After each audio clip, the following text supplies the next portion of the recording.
I'm here with Taylor Stack. We are here at the Golden Trail World Series Final. Taylor, you are ranked in the top 6 of all the men here. You're the top-ranked American. You've had some really good success this season.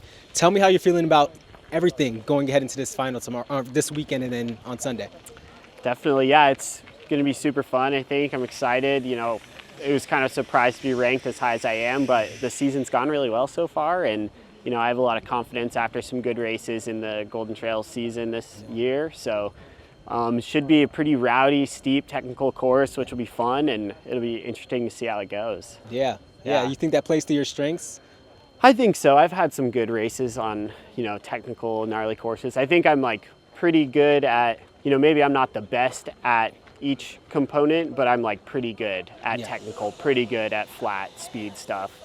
So like, you know, all around versatility, I think will play to my advantage, hopefully. Yeah. It definitely seems like it has. I mean, again, to come in ranked 6th overall, I believe you have 453 points, something like that. You're pretty high up there, you know? So my question to you is, how do you feel that your preparation, especially coming right off of Worlds, is leading into this entire weekend? Yeah, I think, you know, Worlds was, you know, kind of built up to peak for that too, but it was also a good tune-up race for this. A little bit of a different vibe in terms of the course. It was much less technical, a lot faster. But I think, you know, like getting a good effort like that a couple of weeks out from Golden Trail, it was good to kind of prep the body for what's to come. And, you know, I've just been like trying to keep the taper going, stay fresh, but also get some kind of tune-up workouts in and just stay as sharp and ready as I can. So, yeah. So we spoke off camera briefly talking about your track and field background. You know, you are a national champion, was it Western Colorado? Yep. So how did you manage to make that transition from coming from as a national champion in 3K steeplechase to running up and down these mountains? Yeah, I think I grew up in kind of small mountain town in Colorado, so trail running was like my introduction into running before I even did track or cross country or anything like that. So I think I always kind of imagined that I would kind of end up running trails again after the track career kind of wrapped up.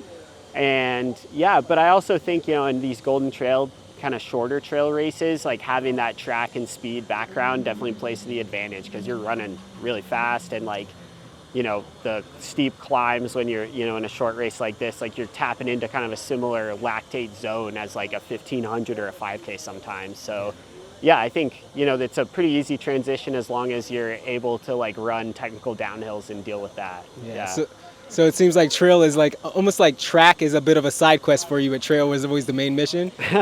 I don't know. Track was definitely the main mission for a while at least, but I think it's just the progression of the career. And I think running is cool because there's such an opportunity to like continue on the roads or on trails, like even after college, which a lot of sports don't have. So yeah. I was just speaking with Anna Gibson earlier, and she was mentioning there's a lot of overlap that you wouldn't expect from track to trail. So what tips would you give to anybody wanting to follow in your footsteps, going from the track and field world into professional trail running? Yeah, I think, you know, like fitness is fitness. So especially, you know, track fitness, I think translates really well to like uphill running. The main difference, I think, is like dealing with technical terrain, dealing with downhill. So like maybe good cross-country runners or steeplechasers are really good candidates to transition to trails. But, you know, like for anyone trying to make the transition, like work on like the technical running and like get out on the trails, do your kind of normal volume runs on the trails, but you can still keep doing track workouts and like keep that sharp fitness alive. Yeah. Sounds like you just gave us all the game we needed, Taylor. So I really appreciate your time, man. Of course. Are you running the prologue tomorrow as well? Yep, I'll run the prologue. Okay, so that'd be a nice little shakeout for Sunday's race? Yep, something like that. We'll see. Hopefully it doesn't tear the legs up too bad. Yeah. Well, I really appreciate your time, Taylor, and I'll be watching out for you this weekend. Awesome. Thank you. All the best.